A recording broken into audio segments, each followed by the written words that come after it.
Proverbs 16:3. Share your plans with the Lord, and you will succeed. We all want success. People need success. But there is a path, there is a way to success. There are multipliers of success. Ano ba ang nagpaparami sa mga tagumpay, nagpapaganda, at kung minsan nagpapadali? Lord, thank you that you're the God of success. And we pray that you're going to enlighten us, teach us more, give us deeper, higher, wider understanding of the methods to be successful in life. Nawa, Panginoon, kayo po ang mangaral sa amin mga profesyon, sa aming spiritual growth, sa aming emotional life, family life, lahat ito, Panginoon, turuan mo kami upang maging matagumpay. Mabunga, all for your glory. We thank you, Father, asking you to be our speaker. In the name of Jesus, your Son, our Lord. Multipliers of success. True spirituality, true godliness should lead to a very fruitful and a very successful life, because Jesus says, I came that you might have life and have it abundantly, have it to the fullest. It is the intention of God through Jesus that we all become very fruitful and successful. But one multiplier of success is knowledge. Karunungan, kaalaman. Outstanding education is very important, which could be informal or formal. May mga merong formal education, they go through schools, through various ways of learning, pero marami ring informal ways to be knowledgeable, to observe, to learn from the experienced, to learn at the seat of masters. Lahat yan, education. Proverbs 4:5-8. Get wisdom, get understanding. Do not forsake wisdom, and she will protect you. So mahalaga, natututo. Kaya mahalagang nag-aaral hindi lang sa mga formal teachers, kundi sa ating elders, sa ating co-workers. At sabi nga ng desiderata, even the dull and the ignorant, they too have their story. Lahat may maituturo sa atin. Kahit yung itinuturing ng iba na hamak, mababa ang kalagayan sa lipunan, pero kung specialization niya ang isang bagay, lagi yun ang ginagawa niya, marami tayong matututunan sa kanya. So get wisdom. Always learn. Which is important, be teachable. Be willing to be told, to be corrected, to be taught, to be tutored, to be guided, to be taken by the hand. Dapat huwag lagi mag-alam-alaman. Marunong tayong manahimik para makinig sa marunong at nang lalo tayong maging marunong. Proverbs 3:1-2, My son, do not forget my teaching, for they will bring you prosperity.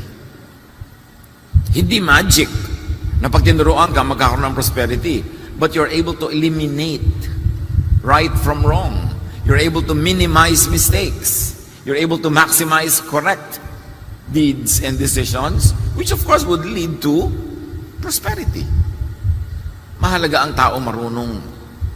Meron ng dalawang nag-uusap Nagmamagaling yung isa.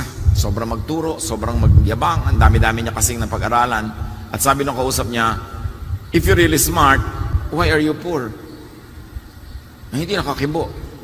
Kasi dapat kung ang galing-galing mo, di dapat maluwag ang buhay mo. Dapat kumikita ka, marunong kang magparami ng mga binibigay sa'yo ng Diyos. Galing-galing mo magturo dyan, tapos wala kang makain. So dapat marunong tayong makinig. Hindi yung kung marami tayong academic units, kala mo kung sino na tayo. Proverbs 24:3-4.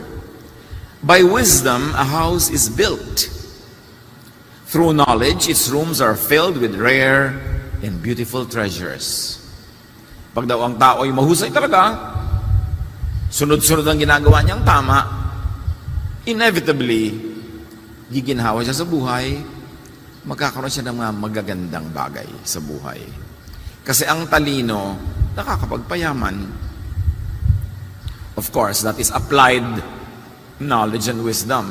Meron naman kasi ang galing sa teorya, pero hindi applied. Ang nagkakaroon ng ginhawa sa buhay, yung ina-apply yung karunungan to productive endeavors. Endeavors that bring about fruits that you will need in your life. Ecclesiastes 7:12, wisdom is a shelter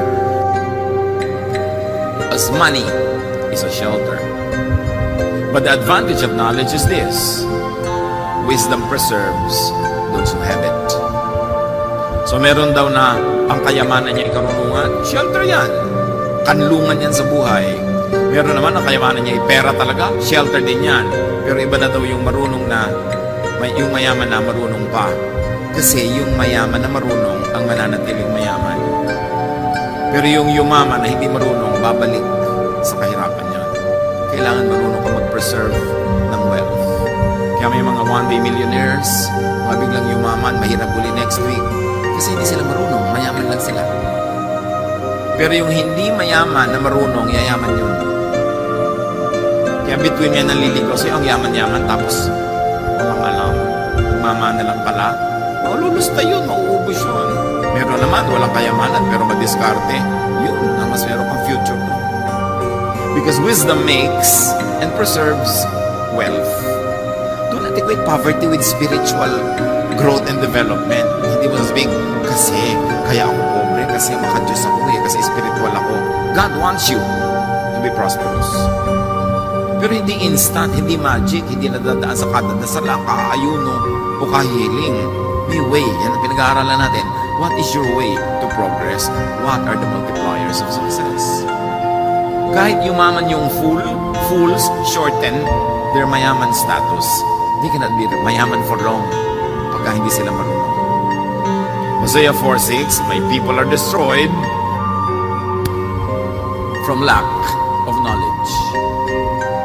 Nakakasira talaga ng buhay ang kawalan ng karunungan at kaliwanagan. At ang tao hindi dapat tumitigil mag-aral. Meron ako isang kilala, pabulit na yan sabihin, pwede na ako umuwi, may natutunan ako. Kasi everyday ang goal niya may matutunan.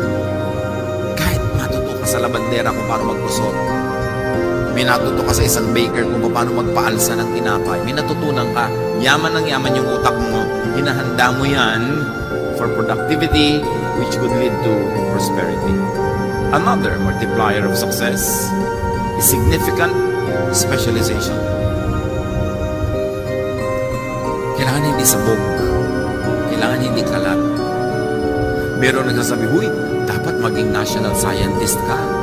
Dapat maging national artist ka. And the answer is, yung mga ganyan, dapat teenager ka pa, may ginagawa ka na para magpunta ka doon sa ganung award. Kasi hindi pwedeng 40 na, 50 na, tsaka ka pala magsisimula.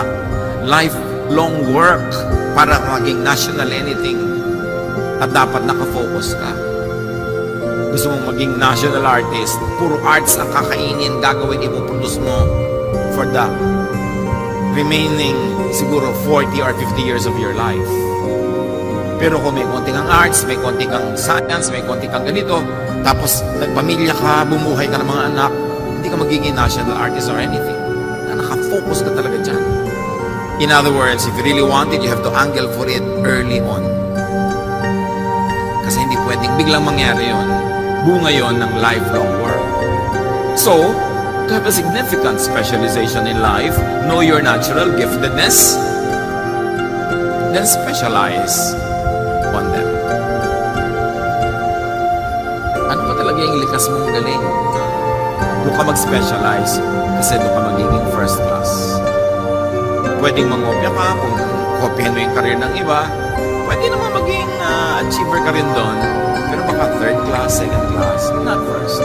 You can only be first class when you're true to yourself. So mahalaga, bata pa lang, inaalam mo na ang galing mo. Kaya, nung araw, ewan ko ngayon, kung uso pa yan, pag fourth year high school ka, or its equivalent, may mga aptitude tests na ginagawa para malaman mo kung anong kurso sa kolehiyo ang pinakabagay sa'yo. O kung hindi ka bagay mag-kolehiyo. Kasi may ibang bagay pala para sa'yo. Yung iba na kasi hindi naman pang kolehiyo sila eh, tapos pinipilit mag-kolehiyo, iba yung galing. Kaya pag nag-high school reunion, yung mga high school group nag-reunion, 20 years later, ang mayayaman yung mga dropout. Yung mga kulela at mga bulok tutorial, mga dishonorable mention, karamihan yun ng mayaman. Bakit? Kasi sa pagda-drop out nila, doon nila nasundan kung ano talaga ang galing nila. Ang galing niya pala mag-welding. Naging specialist siya. Lahat ng barko sa mundo siya nag-weld. Meron siyang welding company, yumaman. Yung sobrang galing at talino, lahat ng pag-aralan, nalalaman, lahat ng kasi pinapasa. Graduate na, nakatatlong kurso na, nakagraduate na. Hindi pa rin yung mayaman. Kasi hindi naman napagkakaperahan yung kurso niya. So yung mga street smart, madalas yan talaga yung mga dropout mo, yung laging absent. Yun ang pag nakita-kita kayo later, yun ang kagagaling kaya yaman. Bakit kaya? Kasi napilitan silang sundin na lang kung anong natural talent nila kasi hindi nila ma-afford to pursue an academic program in their lives. But not all ha. May mga sinundan yung academic life nila na umasenso rin at marami rin nangyari sa buhay. Pero mas marami yung kandidatong humusay ang kabuhayan doon sa mga hindi masyadong academicians. Kasi naman ang mga school natin, ang gino-glorify, yung nagiging honor, yung pumapasa yung mga obedient, di ba? Pag may award ka laging most obedient, most polite, most punctual, hindi na pagkakaperahan yan. Eh, siyempre, ang gusto ng school, under control ka, kaya lalagyan ka na maraming medalya pag di ka pumikipo. Pinakamaganda ang posture pag nakaupo. Di ba? Pinakapo, opo. Pinakamagaling maglinis sa mga desk. Lagi ka siyempre uutuin ng mga school, lalagyan ka ng award para lagi kang mabait-bait at dali-dali mo makontrol. Pero sa totoong buhay, mahirap maging productive pagka lagi ka lang sunod-sunuran. Pag hindi ka creative. Kasi ang gumagaling yung nakaka-invento ng mga bagong rules sa buhay, hindi lagi sunod lang ng sunod. Pero siyempre, sa ating mga pamilya, sa lipunan, sa churches, gino-glorify natin sobra yung submission to authority. Yung talagang yung para kang makinang sunod-sunuran. Kasi madali kang hawakan, pero sa totoong buhay mo, gagaling ka talaga. Magiging productive ka ba dyan? So, maging totoo sa sarili. At dapat tinitingnan natin mga anak natin, mga apo, pamangkin. Ano bang galing nito? Dito natin siya ihilig. Kasi ang puno, kung saan nakahilig, kaya man doon pumunta. Yung pilit-pilitin. Psalm 139:16. With your own eyes, O God, you saw my body being formed. Even before I was born, you had written in your book everything I would do. So God ang nagdedetermine na magiging talent natin habang tayo nililikha pa lang sa ating sinapupunan ng nanay natin.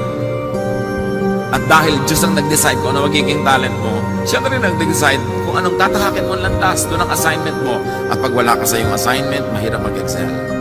Pag hindi ka talaga para doon, importante. So start early. Be consistent. Para may mangyari, kailangan meron kang specialization.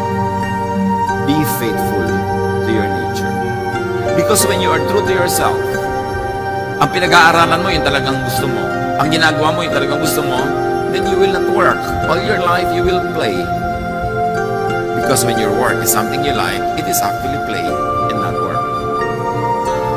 Ephesians 2:10, for we are God's handiwork, created in Christ Jesus to do good works, which God prepared in advance for us to do. Hindi lahat ng sinasabing good works, religious work. Anything that's good for people, for humanity, for the planet, for society is good. Religious or non-religious. And God gave you a natural inborn talent for you to have an assignment, a calling, a mission in life. And when you pursue that God-given talent and calling, you will be in the right path to success. And the shortest distance between 2 points is a line. So dapat diretso ka doon sa pupuntahan mo. Hindi maraming liko dito, ay atras, liko doon, enroll sa ganung course, ay atras, enroll sa iba. Ang daming mga oras na pwedeng masayang. Romans 12:6-8. We have different gifts according to the grace given to each of us. If your gift is, let's say, teaching, then teach. If your gift is singing, sing. If your gift is this, then do this. Huwag mong piliting maging iba. 1 Peter 4:10, each of you should use whatever gift you have received. Paano po yan? Nakapag-aral na ako ng ganitong course, tapos eto na yung trabaho ko, pero hindi ko talaga po enjoy. Well, habang hindi ka papatay, pwede ka pa mag-change ng career. Kung 5 taon na lang po ang natitira sa buhay ko, lalo na 5 taon na lang pala, huwag mo nang sayangin, mag-change ka na ngayon. Kasi next year, 4.5 na lang yan. Kahit putri na lang, kahit huling hininga mo na, pumunta ka doon sa tama mong lugar para doon ka man lang mamatay. Huwag mo sabihin, ang tagal na po ako dito mataas na ang posisyon ko. Mataas na ang posisyon ko, masaya ka ba? Kung hindi ka masaya, you cannot be your best. Dapat doon ka sa kung ano ka. Hindi yung tinutula-tula ni Shakespeare sa Sonnet 29 tungkol sa taong kinakainggitan. Sabi niya, desiring this man's art or that man's scope with what I most enjoy, contented least. Yung gustong-gusto ko yung ginagawa niya, gustong-gusto ko yung accomplishment niya, tapos ako, lit-lit ang nagagawa ko. Ba't titingin ka sa iba? Kaya niya nagagawa yun, kaya marami siyang nagagawa. Siguro kasi yun talaga siya. Ikaw, hindi siya. Ba't mo yun nahahangarin? Unless ikaw ay siya rin na hindi mo lang na-develop, then pwede mo siyang kopyahin. Pero huwag mo siyang kopyahin dahil lang sa bunga niya sa buhay. Kasi kung hindi ka ganun puno, hindi ka mamumunga ng ganun bunga. Be true to yourself. Proverbs 22:29. Pag daw may specialization ka, may pag-aaral, may training, and you are true to your nature, do you see someone skilled in their work? They will serve before kings. They will not serve before officials of low rank. Pag daw magaling ka, maglilingkod ka sa mga hari, baka ikaw pa yung maging hari. Magaling kang maggupit, pinag-aralan mo talaga yan, nag-specialize ka, ang gugupitan mo hari. Ngayon, hindi ka magaling. Ganyan lang ang alam mo, mapurol pa yung gunting mo. Siyempre, ang gugupitan mo yung mga yagit-yagit niya sa kalye. Nabayaran kang 20 pesos, 15 pesos. Kasi hindi ka magaling Pero yung magaling na barbero, ang ginugupitan nun, yung mga pinakamagagaling ding mga kliyente. Yung magaling na cook, ang pagluluto nun, yung pinakamagagaling na mag-o-order sa kanya magluto. Yung pinakamagaling na magplansya, ay pagpaplansya niyan, yung mga reyna. Kung sinusunog-sunog mo yung pinaplansya mo, baka ikaw ang plansyahin ng amo o ng kliyente. Lahat ng magagaling, nagkikita-kita sa taas. Ano man ang skill mo? Pinakamagaling ka mag-manicure? Siyempre, ang ima-manicure mo, hindi lang yung mga nagtitinda ng mga kamatsili sa palengke. Bagamat hindi naman masama silang client, nagbabayad din yun. Pero, ang galing-galing mo kasi, tataas ka ng tataas, na kahit manicurista ka, you are the manicurista queen. Big time ka sa yung line. Yan ang mahalaga, big time ka sa yung line, hindi yung iba ang line mo. And then, yung big time, magkikita-kita kayo. Yung mga second class, nakikita-kita rin niya sa second class. Yung mga third class, nakikita-kita kayo sa third class. Kasi yun ang mundong pinupuntahan mo. Hindi yun aksidente, hindi yun kapalaran. Whether you know it or not, ginagawa mo yun, pumupunta ka doon. Knowingly or unknowingly, through your action, through your decisions, doon ka na pupunta. Hindi ka biktima, nagpunta ka doon. At kung hindi mo gusto yung napuntahan mo, pwede kang umalis doon. So what is needed for success? Marami.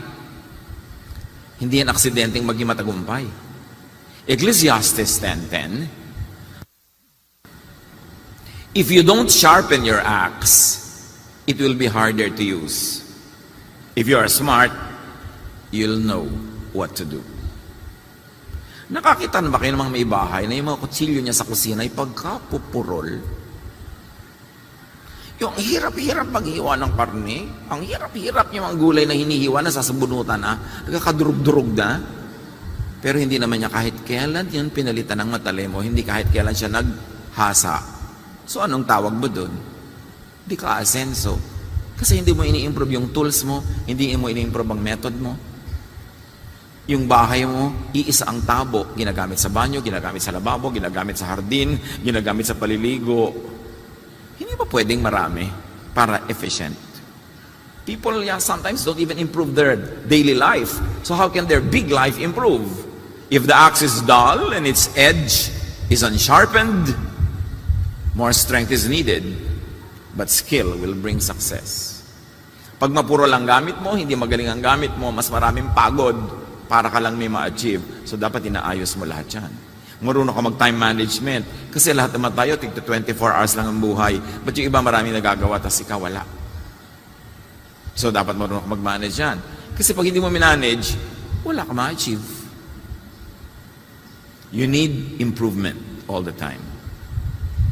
Sharpen that axe. And then, imagine, kung matalim na ang iyong gunting, magaling pang skill mo, di ang layo ng mararating mo. So we need development. Continuing, lifelong development. Merong mga tao nung araw, 15 years ago, hindi na nag-agree ang kanilang subject and predicate sa grammar. Hindi na sila makaayos ng past tense, ng present perfect at present future tense. Pagka sinasabi mo, binabalingoy, ano yan? Di ba? Yung nosebleed. Alam mo, 15 years ago, nosebleed ka na dyan. Ngayon, nosebleed ka pa rin. Wala kang ginawa para umasenso ka dyan. Para next year, hindi na nosebleed dahil alam mo na. Forever na lang, matatakot ka tuwing may nag-uusap dahil hindi ka marunong. Forever na lang, iiwas ka. Aba, dapat harapin mo yan, alamin mo. Para next time, alam mo na. Pati si Jesus nga, lumago eh. Hindi naman siya instant. Luke 2:52, and Jesus grew in wisdom and stature and in favor with God and man. Pati si Jesus nag-develop. So dapat tayo, nagde-develop din. So what is needed? Continuing refinement. Dapat hindi abrasive, hindi magaspang, pino. Kasi kung mag-a-achieve ka ng mga malalaking bagay, you've got to refine your talent, refine your manners, refine your grammar, refine everything. Because true and high success is for the refined. Of course, what we still need to multiply success is focus, which is very related to specialization. Pag may ginagawa ka, focus. Kasi pag hindi ka nag-focus, maaaring magkamali o maaaring hindi maging first class ang trabaho. Proverbs 4:25-27. Let your eyes look straight ahead. Fix your gaze directly before you. Give careful thought to the paths for your feet and be steadfast in all your ways. Do not turn to the right or to the left. Kailangan diretso, nakafocus ka. Nag-aaral ka ngayon, mag-aaral ka. If it's a 10-year course, you must finish it in 10. Hindi 12, hindi 14. Sayang ang oras. Hindi yung nag-aaral ka pero lagi ka nasa mall. Nag-aaral ka pero lagi kang absent. Mag-aaral ka pero puro games ang inaatupag mo. Kaya tuloy yung 10-year course nagiging 12, nagiging 14. Ikaw din ang lugi niyan at the end. Plan. Laging may plan. Kahit sa mga nagliligawan, girl, nililigawan ka ni boy, girl, sabihin mo, anong plan mo sa akin? Sabi ni boy, wala lang, chill lang. Chill lang? Gusto mo akong lamutakin tapos chill lang? Ano mangyayari sa akin para ako ditong nalamutak na gulay pagkatapos tapos chill? Eh wala ka palang plano sa akin, huwag mo akong ligawan. Chill lang? Eh ang daming ganun, wala ka plano-plano. Kaya bago makatapos ang high school, nakakalimang nobyo na. Wala naman palang plano. Gusto lang mag-chill. Kahit yan, nag-aaral ka, ano ang plano mo sa pinag-aaralan mo? Papasok ka, anong plano mo? Para lang pumasa o para matuto o para matuto talagang mabuti? Anong plano mo? Kasi lahat naman kayo, let's say 10-year course yan, meron ang daming nalaman, meron ikaw pasangawa. Nung ini-interview ka na nervyos ka na dahil hindi wala masasagot mo. Hit and miss. Nag-aaral ka pa raw, sayang. Dapat, kung nag-aaral, mag-aaral. Nagtatrabaho, magtrabaho. Hindi yung pag dumating ka sa trabaho, ang gusto mo, tagal naman mag-5. Tanggalin mo naman, umiiyak. Tatrabaho ka, gawin mo. Ano man ang gawin mo, basta magaling, walang makakapigil, asenso ka. Pero yung nag-fake ka lang dyan, nakakalusot. Pero hanggang doon ka lang. Of course, another multiplier of success is experience. Keep learning. Keep having experiences. Marami mga matitinong mga pamilya, mga anak nila, kahit sila mariwasa, kahit sila may mga kaya, pag summer, nagsa-summer job. Ipinapasok nila sa kung ano-anong trabaho para matuto. Kasi kailangan mong matutunan yan. Lalo yung mga lumaking may pera, naku, ibang-iba perspective niyan. Hindi niya na-appreciate yung pera. Kahit ano ibigay mo, kulang. Yan ang mga, alam niyo kung sino mareklamo sa buhay, yung mga mariwasa. Hindi naman yung mga Mga maralita eh. Kasi yung mga maralita, mabigyan mo ng konti, masaya na. Kasi appreciated nila na dating wala. Pero yung lumaki na meron na agad, ang hirap niyan i-satisfy. Kaya kayong mga magulang, di ba sabi nga ni Balagtas, pag-ibig anak ko yakin nakilala, di dapat palakihin ang bata sa saya. At sa katuwaan kapag namihasa, paglaki walang hihinting ginhawa. Kasi pinalaki mong spoiled.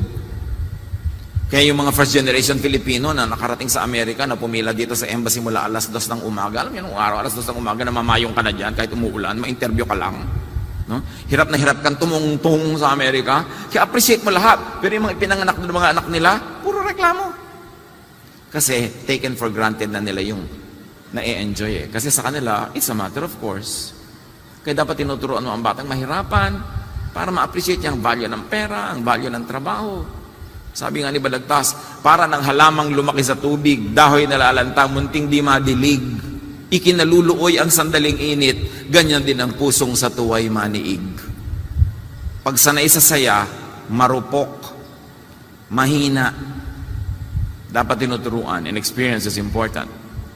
Job 12:12, is not wisdom found among the aged? Does not long life bring understanding? So mahalaga, turuan ng mga bata ngayon to listen, especially to the aged. Akala nila pagka matanda, makulit, paulit-ulit. But you know, experience is still the best teacher. And you take time to accumulate experience. So listen to others. That's very, very important. Past and experience, not promises about the future. Ang mahalaga sa tao, pag ini-interview mo, past, hindi future. Alam mo yung mga beauty contest answers, what will you do if you won $1 million? Ang dali naman bulahin kung anong gagawin mo dun eh, di ba? Pero pag tinanong mo, with the money that you already had, what did you do with it? Yun ang mas totoo. Yung ano nang ginawa niya, hindi yung ano yung gagawin niya kung, kasi madaling imbentuhin yung kung. It means experience is really what matters. 2 Chronicles 2:7, send me therefore a skilled and experienced person to work. Yun ang mahalaga. Anong karanasan? Anong ginawa? Importante yung mayaman ng karanasan. So dapat willing ka mahirapan. Yung hindi laging ginhawa, hindi laging comfort zone. Because the world and life is not a big comfort zone. Maraming discomforts. And another very important multiplier of success is communication skills. Related to what we were saying about predicate and subject, no matter what you do, it's important. Napakahalaga nun. Yun lang, napakayaman at napakamakapangyarihan ang pwede mag-break ng grammar. Mga kapatid, pag may nakita kayong isang word, saan nyo man nabasa na hindi nyo alam ang meaning, Google nyo, mag-dictionary kayo, hanapin nyo. Huwag kayong pumayag na may nakita kayong word, tapos papalampasin nyo lang na hindi nyo inalam kung anong kahulugan nun. Kasi magkikita pa kayo uli nun. Paulit-ulit. Tapos hindi mo pa rin siya kilala, ikaw ang lugi doon. Yung hindi marunong magsalita, lugi sa buhay. Yung matalino, tapos hindi marunong magsalita, daig ng walang kaalam-alam, pero kay ganda magsalita. Exodus 4:10, nung tinatawag ng Diyos si Moses for a big mission, Moses said to the Lord, pardon your servant, Lord, I have never been eloquent. I am slow of speech and tongue. Tinatawag ka ng Diyos sa mission, sasabi mo, hindi po ako magaling magsalita. Sige, tawagin mo yung kapatid mo, siya ang spokesman. Pero hindi ko makakalusot, ikaw pa rin ang papagawain ko nito. So dapat inaaral, hinuhusayan ang pagsasalita. Hindi lang correct grammar, tamang korte, magandang bitaw. Hindi pag nagsalita kami naiinis. May nagagalit sa'yo, pag nagsalita kami lumalayo ang loob. It's important to be liked and to be likable. For you to succeed, you will need people's help. And people help those they like. And if you are not likable, no matter how talented you are, people will not help you, you will not succeed. Learn and keep on learning good graces, especially good communication skills. Huwag mo sabihin, hindi mo favorite subject yung English, yung literature, kasi kailangan mo yan sa buhay. O anumang language, kailangan mo yun. Magtatrabaho ka, magnenegosyo ka sa Cebu, magaling na, mabuti ka na mag-Bisaya doon para pag nandun ka, nagka-Cebuano ka, mas madami bumupo ka sa pinto. Kung saan ka man pupunta, aral ang tao, huwag kang tamad. Proverbs 25:11, a word fitly spoken is like apples of gold in a setting of silver. Pag daw maganda ang bitaw ng salita, maganda ang choice of words, maraming magagandang nagaganap. Merong isang tao, bata-bata pa siya, may tumulong sa kanya sa probinsya na isang lalaking may edad na mukhang may kaya sa buhay. Pero tinulungan lang siya. Dinulong to siyang tulungan. Itong tinulungan, nag-iisip, babayaran ko ba ito? Kasi tinulungan niya ako, alangan man ko mo may kaya siya, ipresyong ko na libre. Pero pag tinanong ko naman kung magkano, baka may insulto. So ano itatanong mo? Ito, Sir, magkano po ang service nyo? Tinulungan lang kita, hindi naman ako naniningil, baka mainsulto pa ako, di ba? Pero pag hindi ka naman bigla nagbayad at nag-thank you ka na lang, baka nun mainis siya na, libre? So sabi nitong tao na to, paano ko po kayo mapapakonswelohan sa pagod nyo? O diba, agad daw. Ganon din yun, magkano? Pero hindi ganon ang sinabi mo. At sinabi mo rin by asking that na hindi ka nang titiway. Pero paano ko po kayo mapapakonswelohan? Beautiful speech. Sabi ng matanda, yan. Yang ngiti mo na yan na ang konsuelo ko. Di ba? Ang ganda nang namagitan ng communication sa kanila. Pag ang mga tao, refinado magsalita. Hindi pa daskol-daskol, hindi pa balang-balang. Ang uwian, suntukan. Colossians 4:6, let your conversation be always full of grace, seasoned with salt, so that you may know how to answer everyone.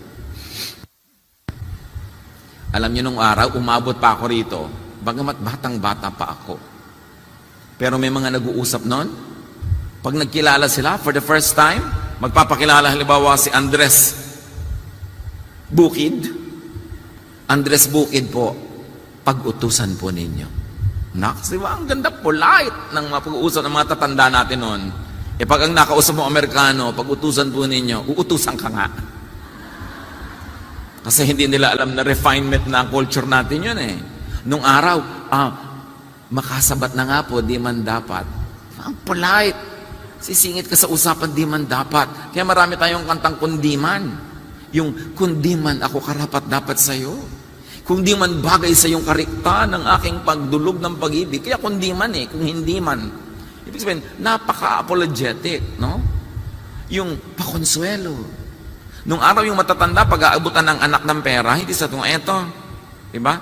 Dahil nagnganga pa ang matatanda noon, sasabihin, panganga po. You depreciate what you're giving, hindi mo pinapalaki, panganga lang. Pambato po ng ibon. Hindi naabutan mo ng mga pera. Para lang, huwag siya magmukhang binibigyan mo talaga ng anything significant. Politeness will get you places. Dapat polite. Proverbs 22:11, one who speaks with grace will have the king for a friend. Maraming pinto ang bubukas kung mahusay ka at sincere, hindi nang bobola na magsalita. And when you deal with people, respect privacy. Observe some respectful distance, respect their discretion, para hindi ka parang bulldozer na pumapasok sa buhay ng may buhay. Huwag tanong ng tanong, huwag urirat ng urirat, marunong makiramdam, tahimik ka lang, so you will not be abrasive and you will not be found abrasive. And of course, you need for success a very wide social base. Sinabi na natin noon, people need help to succeed. So, the more people you are helping, and the more people who help you, the more chances of you together becoming more and more fruitful. Ecclesiastes 4:9-12. Two are better than one because they have good return for their labor. If either of them falls down, one can help the other up. But pity anyone who falls and has no one to help them up. Also, if two lie down together, they will keep warm. But how can one keep warm alone? The one may be overpowered, two can defend themselves. A cord of 3 strands is not quickly broken. Isa lang ibig sabihin, mas marami kang kaibigan, mas marami kang kapalagayang loob, mas matibay ang buhay mo. Mahulog ka man, may dadampot sa'yo, may gumulo man sa'yo, may katulong ka, may katuwang ka. So, ibig sabihin lang nun, have quantity of friends. It is important. Maraming mga hanap buhay, kailangan mo meron ka talagang wide social circle. Proverbs 14:20, the poor are shunned even by their neighbors, but the rich have many friends. And because of that, the rich become richer. Bakit yung poor are shunned by their neighbors? Hindi lang dahil poor sila. Yung poor na molestador, yung poor na laging nakahingi, yung poor na laging nangaabala, yung poor na, sabi nga ng matatanda, pag nailubog ang kamao, ilulubog hanggang siko. Pag binigyan mo ngayon, bukas sa kaabang na. At pag binigyan mo uli, on the third day, automatic na yon. Bibigyan mo na siya lagi. Kaya iniiwasan tuloy. Kahit yung payo, ipinapagalitan ka. Kahit yung payo, salungat sa gusto mo. Yung kaibigan mo talaga, maupo ka dyan. Itigil mo ang kagagahan mo. Yung, wow, friend ko talaga to, di ba? Gagadaw ako. Kasi kaibigan mo lang magsasabi nun. Tigil mo yan. Hindi yung binubola-bola ka, kahit alam niyang papahamak ka na, yes pa ng yes. So develop those type of friends. Friends who can tell you that you're stupid, straight-faced. And you won't be offended because you know it comes from a loving heart. Meron ba kayong ganong kaibigan? Yung hindi matatakot na sabihan kayo ng totoo? Yung iba naman kasi, pag sinabihan mo ng totoo, hindi ka na makakautang. Hindi ka na ililibre. May mga taong gusto inuuto sila lagi, utuin mo ng utuin, ang saya, ang ganda-ganda ng pakisama sa'yo. Maging totoo ka sa kanila, ipakita mo ang kanilang mga kapahamakang nag-aabang sa kanila, magagalit sa'yo. So, importante, may mga kaibigan tayong ganun, kahit 2 o 3 lang sa buhay, kahit isa lang, yung pwede magsabi sa iyo, I think what you're doing is stupid. Even if you were governor, even if you were senator, even if you were corporate leader, pag sinabi sa iyo, kabalbalad niyan, tumigil ka, value that. Kasi kung makapangyarihan ka, mayaman ka, yung sasalungat sa iyo, privately ha, hindi para ipakita sa iba na kaya ka niya, yung sasalungat sa iyo, yun ang totoo mong kaibigan. Dahil may dahilan sa pagsalungat. So sabi sa Proverbs 27, do not forsake your friend or a friend of your family. Better a neighbor nearby than a relative far away. Ang nakakalimutan na yata natin ngayon, yung tumanaw sa mga kaibigan ng magulang natin.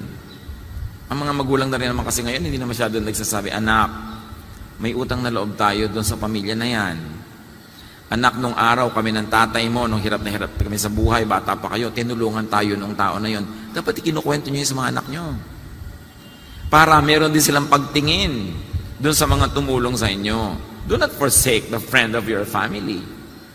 Yung maging automatic kaibigan mo na rin yung anak nung kaibigan ng magulang mo. Lumalaki ang yung magandang social circle. May mga magulang naman baligtad. Ang itinuturo sa mga anak nila, anak, may utang na loob sa atin yung mga yan. Tinulungan ko yung mga yan. Yung puro ganun, yung mayabang tuloy yung mga anak. Pero imulat nyo ang inyong mga anak sa mga utang na loob ng inyong pamilya doon sa kung sino ng taong karapat dapat tanawin. Iyon ay para maging totoo at kumpleto ang kanilang pagiging tao. Yung tumatanaw ka sa lahat ng mga tumulong sa iyo. Importante. Proverbs 19:4 and 6. Wealth attracts many friends, but even the closest friend of the poor deserts them. Everyone is the friend of the one who gives gifts. Hindi ito negative remark ha. Huwag niyo ito masamain. Sabi niya, pagpalabigay ka, totoo, marami kang kaibigan. Kasi syempre, we like people who give things, not people who take away things. So dapat marunong ka rin magbigay. Marunong ka rin magpakonsuelo sa mga tao. Part yun ng mabuting pakikipagrelasyon. And of course, another multiplier of success is very positive personality. These are all interrelated. Everything we have mentioned before is part of being positive. A pleasant personality. Huwag negative. Huwag yung laging nakakontra na wala naman dahilan. There are people who produce problems for every solution. May problema, bibigyan mo ng payo. Ang i-resolve, another problema. Meron. Problema na naman. Sa Facebook nga, may nagtatanong sa akin isang Facebook mamangkin, Tito, ito yung problema ko. Sabi ko, ito yung answer ko. E paano po ganyan? Problema na naman. Sasagutin ko. Tapos pagkasabi namin siya ng problema, so alam mo, kausapin mo sarili mo. For every solution I offer, you make a counter offer of another problem. Lulubog tayo ng lulubog dito. Makipag-usap ka sa anino mo. And I really tell them that, you know me naman. So, bakit po anong ibig niyo pong sabihin? Itanong mo sa bulaklak. Pati yan, tatanong mo pa sa akin, lahat na lang ibigay kong solution, may problema ka na naman eh. Kasi gusto mo lang yata magka-problema. So, dapat pleasant. Huwag yung bigla-bigla, tuloy-tuloy ang pagbibigay ng problema sa kapwa, walang katapusang tanong. Mapapagod na tuloy. Daniel 1:3-4. Then the king ordered Aspenas to bring into the king's service young men without any physical defect, handsome, showing aptitude for every kind of learning, well-informed, quick to understand, and qualified to serve in the king's palace. You see, they will serve in the king's palace. Yun yung mga qualifications. Kaya kailangan, ini-improve natin ang mga qualification natin para doon ka naman ma-assign sa mga magaganda, makapangyarihan, maunlad, at mga mariwasang kalagayan sa buhay. Kailangan meron kang gawin. And he was to teach them the language and literature of the Babylonians. Yung pala, kaya pinipili yung mga ganon, mahuhusay, tuturuan sila to become governors in behalf of the emperor. They were going to be taught the language of power. So dapat, willing ka to learn. And last today, among many, another multiplier of success is time and chance, which the Bible also calls luck. Ecclesiastes 9:11. Here is something else I have learned. The fastest runners and the greatest heroes don't always win races and battles. Wisdom, intelligence, and skill don't always make you healthy, rich, or popular. We each have our share of bad luck. So meron naman, ginawa mo na lahat. Bigo pa rin, ay, inalas lang, try again. Kasi meron mga bagay na hindi mo kayang ipaliwanag, ginawa ko naman lahat. Minalas ka lang siguro, huwag ka na magdrama, ulitin mo na lang. Keep trying. Pero Tito, pang-5 bar ko na po ito. Make the 6th. Iyo. Alam naman, tumigil ka o ayaw mo na mag-exam dahil nakailang beses ka ng bagsak. Anong gagawin mo? Tigilan mo na? Tuloy mo yan. By virtue of statistics, papasa ka na. Kasi naubos mo na ang pagbagsak eh. Wala nang natira. Diba? Ubus na. Tito, napaka-low na po, lubog na ako. Di lulutang ka na kasi nando ka na sa dulo ng dagat, nando ka na sa pusod ng dagat, wala ka nang pupuntahan pababa, paakyat ka na. So, bumaba ka pa konti nang madali-dali ang pag-akyat mo. Huwag kang madrama. Meron lang talagang inaalat-alat. Hindi dahil hindi ka banal, hindi dahil makasalanan ka, minalas ka lang. And Ecclesiastes 9 says that. So, i-charge mo yan doon. Kung natiyak mo na hindi yung mga iba, hindi ka doon nagkulang. Ginawa mo lahat, hindi pa rin nag-work, minalas-malas ka lang.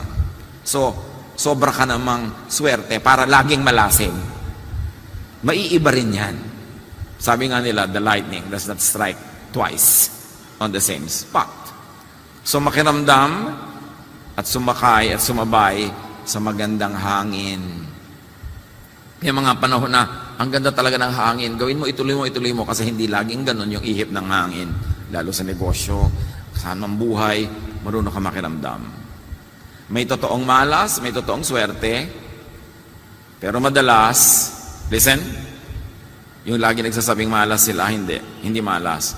It's a chain of wrong deeds that lead to their thinking na minamalas sila. Konti lang ang malas, bihira lang yun. Yun yung walang reason. Madalas may dahilan. At pag sinukat mo, sinuri mo, yung palang pinagagagawa mo, yung lifestyle mo, yung language mo, yung lack of social skill mo, yun pala yung nagdadala ng so-called malas sa iyong buhay. Kasi hindi ka naman pwedeng i-assign ng Diyos na maging malas eh. Walang ganoon. Pero suriin mo, bakit lagi akong nalulugi sa negosyo? Baka bulagsak ka, baka burara ka. Bakit lagi akong nabibigo sa pag-ibig? Baka hindi ka nung mag-discern. Gusto lang pala niya, chill. Di ba? Tapos pumapatol ka. Di ba? So, yan talaga mangyayari sa'yo. Dapat marunong ka manuri. Dahil bihira lang at paminsan-minsan mangyari yung malas. Madalas, hindi mo lang alam, ikaw din ang may likha. Kaya ka nakakarating dyan. Ganon din yung tinatawag na swerte. Alam mo yung kumari ka, swerte sa negosyo. Anong swerte? Ibig sabihin, wala siyang ginagawa, tamad siya, bigla siya yung umuunlad.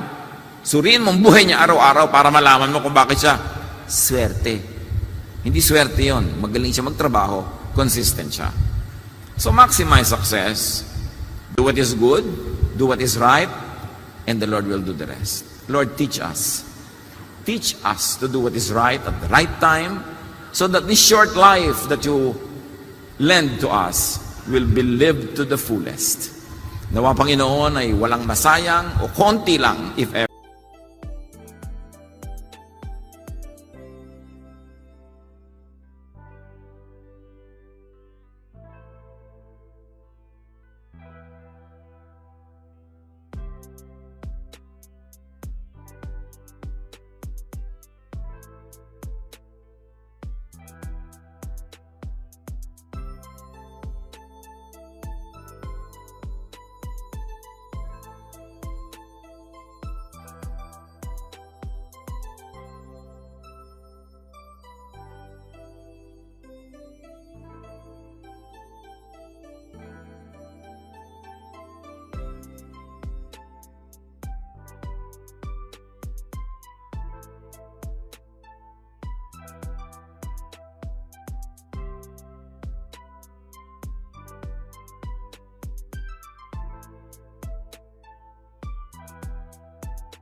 We were destined to chasing that road, countless, most countless miles to run.